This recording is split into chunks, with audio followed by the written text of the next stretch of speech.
So this is now a best ball league, and your players will enter the box score based on their fantasy points per minute. Box scores are produced by uploading the statistics from FANTRAX onto a spreadsheet and then sorting a team's players based on their fantasy point production per minute and then distributing the minutes into the 5 positions.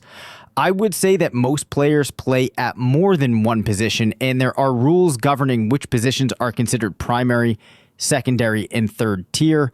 These rules are not etched in stone, but instead are determined by the commissioner based on an in-depth study into his actual activity with his NBA team.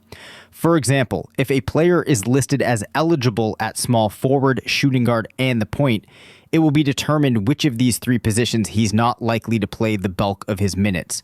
Once this is established, that position will only be used as a last result after he logs minutes at his primary and secondary positions.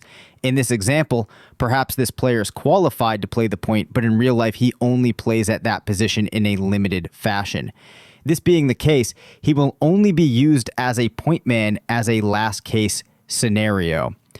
Really quickly, I want to say that just because a player isn't a regular in your rotation in this league, that doesn't mean he can't be valuable.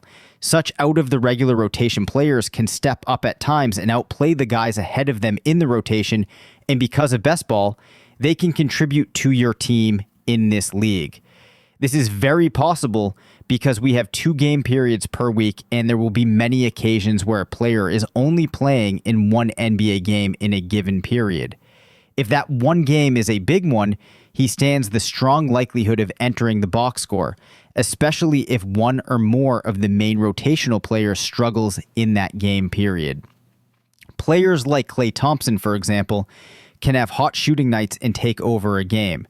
Therefore, even though he's making a big salary and not really a main guy in the rotation, he can still have a big impact on any particular game. That's all for now. Stay tuned for more audio vids like this one in the future.